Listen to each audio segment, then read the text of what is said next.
ذلك أمر الله أنزله إليكم۔ اے نبی، یہ اللہ کا حکم ہے جو اس نے تمہاری طرف اتارا۔ سورۃ طلاق مدنی سورت ہے، مدینہ منورہ میں یہ نازل ہوئی ہے۔ اس میں 12 آیات ہیں اور 2 رکوع ہیں۔ نازل ہونے کے اعتبار سے یہ 99 نمبر پر ہے، لیکن تلاوت کے اعتبار سے یہ 65 نمبر پر ہے، اور سورہ انسان کے بعد یہ نازل ہوئی ہے۔ اس کے 649 کلمات ہیں اور یہ 1020 حروف پر مشتمل ہے۔ اس سورت کو سورہ طلاق صغیرہ بھی کہا جاتا ہے، اور جیسے میں نے بتایا کہ 12 آیتوں پر مشتمل ہے۔ اس کے اندر پورے خاندان کا نظام ہے، خاص طور پر طلاق غصے کا کھیل نہیں ہے، ایک قانون ہے، اور عدت اور خرچہ کس طرح دینا چاہیے، عدت کیسے پوری کرنی چاہیے۔ سب سے بڑا میسج اس میں تقوی کا ہے۔ سورہ طلاق کا سب سے بڑا میسج یہ ہے کہ یہ رشتے جوڑنے اور توڑنے دونوں اللہ کے قانون کے حساب سے ہوگا، یعنی گھر والوں پر ظلم نہیں ہوگا اگر قرآن مجید کے حکم کے مطابق زندگی کو شروع کیا جائے۔ بہت سمجھنے والی صورت ہے۔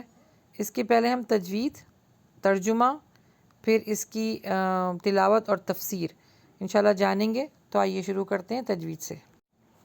یا ایہا النبی، تھوڑا پریس کریں گے، نبی، اذا، ذال کے مخرج کو سافٹ کریں گے، لانگ کریں گے کیونکہ الف مدہ ہے۔ اذا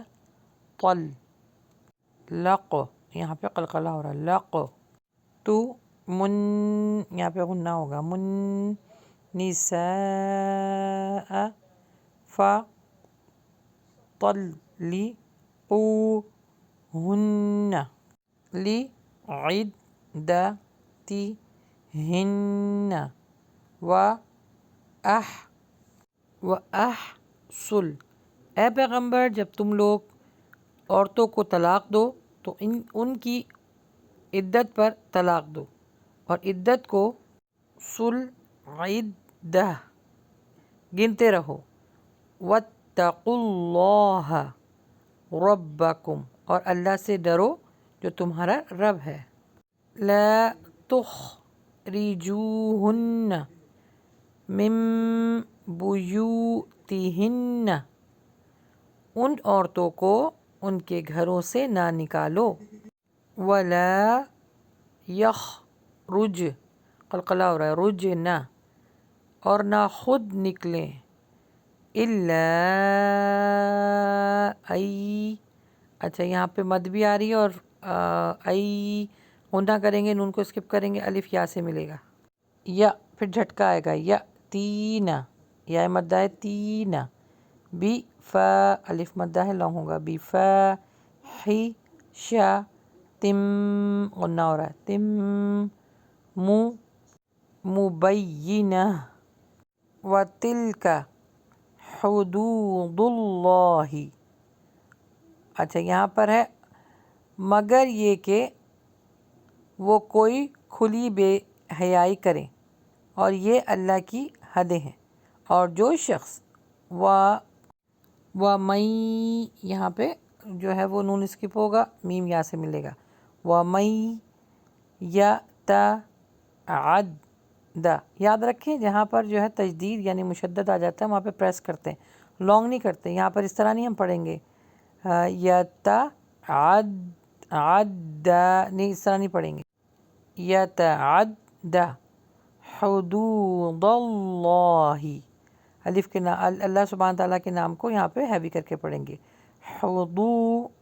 واو مدہ لانگ ہوگا، حدود اللہ، فقد، قلقلہ ہو رہا ہے، فقد ظلم، ذا کے مخرج کو سافٹ پڑھیں گے، ظلم نفسہ، اللہ کی حدود سے تجاوز کرے گا تو اس نے اپنے اوپر ظلم کیا۔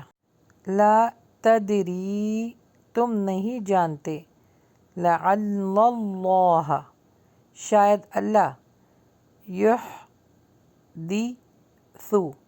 بعد، اس طلاق کے بعد کوئی نئی صورت پیدا کر دے، و الف یہاں پہ ذال کا مخرج صاف پڑا جائے گا، ذالک امرا، ذالک امرا۔ اب آئیے ہم اس کی جو ہے تلاوت سننے کے بعد پھر تفسیر جانیں گے۔ بہت امپورٹنٹ یہ جو ہے سورت بھی ہے اور آیت بھی ہے۔ یا ایہا النبی اذا طلقتم النساء فطلقوهن لعدتهن وأحصوا العدة واتقوا الله ربكم لا تخرجوهن من بيوتهن ولا يخرجن إلا أن يأتين بفاحشة مبينة وتلك حدود الله ومن يتعد حدود الله فقد ظلم نفسه لا تدري لعل الله يحدث بعد ذلك امرا۔ اس کی تفسیر کچھ اس طرح ہے کہ اے نبی، جب تم لوگ عورتوں کو طلاق دو تو ان کو ان کی عدت کے وقت پر طلاق دو اور عدت کو گنو اور اللہ سے ڈرتے رہو جو تمہارا رب ہے۔ نہ تم ان کو ان کے گھر سے نکالو اور نہ خود نکلو مگر یہ کہ کوئی کھلی بے حیائی کر بیٹھے۔ اللہ نے خطاب تو نبی صلی اللہ علیہ وآلہ وسلم کو کیا لیکن حکم پوری امت کو دیا ہے۔ اس کا مطلب یہ ہے کہ اتنا اہم قانون ہے کہ اللہ نے اپنے نبی کے نام پر اسے بیان فرمایا۔ ان کو عدت کے وقت طلاق دو، اس کا مطلب ہے کہ طلاق پاکی کی حالت میں دو، جب تم نے ان کے ساتھ صحبت نہ کی ہو۔ حیض کی حالت میں طلاق دینا اسلام میں طلاق دینا گناہ اور بدعت ہے۔ حضرت عبداللہ بن عمر انہوں نے اپنی بیوی کو حیض کی حالت میں طلاق دی تو نبی صلی اللہ علیہ وسلم ناراض ہوئے اور فوراً فرمایا کہ رجوع کرو۔ حکمت یہ ہے کہ حیض میں عورت ویسے ہی تکلیف میں ہوتی ہے اور پاکی کی حالت میں اگر صحبت نہیں کی تو پتہ چلا کہ یہ فیصلہ غصے میں نہیں سوچ سمجھ کے کیا گیا۔ اچھا، عدت کا حساب رکھنا مرد کی ذمہ داری ہے، یعنی عورت کے 3 حیض کا حساب رکھو، اس دوران رجوع کا حق ہے۔ اللہ یہ چاہتا ہے کہ جلد بازی نہ کرو، دونوں سوچو سمجھو، وقت لو۔ اس آیت کا سب سے خوبصورت حصہ ہے اللہ طلاق کے بعد بھی اس کو عورت کو گھر دے رہا ہے اور یہ فرما رہا ہے کہ مرد سے بھی کہا ہے کہ تم بھی اسی گھر میں رہو اور وہ بھی اسی گھر میں رہے، کیونکہ جب ساتھ رہا جاتا ہے اور خاص طور پہ لڑائی کے بعد تو پھر ایک دوسرے پہ محبت پیار آتا ہے۔ اس لیے اللہ نے کہا یہ حکمت ہے کہ ایک طلاق دو اور اس کو اپنے گھر میں ہی رکھو اور اس عدت کو شمار کرو۔ مفسرین کہتے ہیں عدت کے دوران عورت پر واجب ہے کہ وہ اس کے گھر میں رہے، بناؤ سنگار کرے تاکہ مرد کا دل نرم ہو جائے اور وہ رجوع کر لے، اور مرد کے اوپر حرام ہے کہ وہ اسے گھر سے نکالے۔ آج ہمارے معاشرے میں سب سے بڑا ظلم یہی ہوتا ہے کہ طلاق دینے کے فوراً ہی بعد عورت کا سامان اٹھا کر اس کو پھینک دیا جاتا ہے، یعنی ماں باپ کے گھر بھیج دیا جاتا ہے۔ یہ قرآن و حدیث کے بالکل خلاف ہے، گناہ ہے۔ ہاں، سوائے اس کے کہ وہ کھلی بے حیائی کر رہی ہو، مطلب کہ عورت بد زبانی کر رہی ہو، گھر والوں کو گالی گلوچ کر رہی ہو، بد کردار ہو، تو پھر اس کو احسن طریقے سے نکال دو، یعنی اسے گھر روانہ کر دو۔ تو خلاصہ کلام یہ ہے کہ اگر عورت کو مرد ایک وقت میں 3 طلاقیں بھی دے دے گا، یعنی 3 دفعہ کہے گا طلاق طلاق طلاق، تو ایک ہی طلاق کاؤنٹ ہوگی کیونکہ ایک وقت میں دی گئی ہے، اور اس میں اختیار ہے کہ 3 مہینے کے اندر ہی وہ شخص اس عورت سے رجوع کر سکتا ہے۔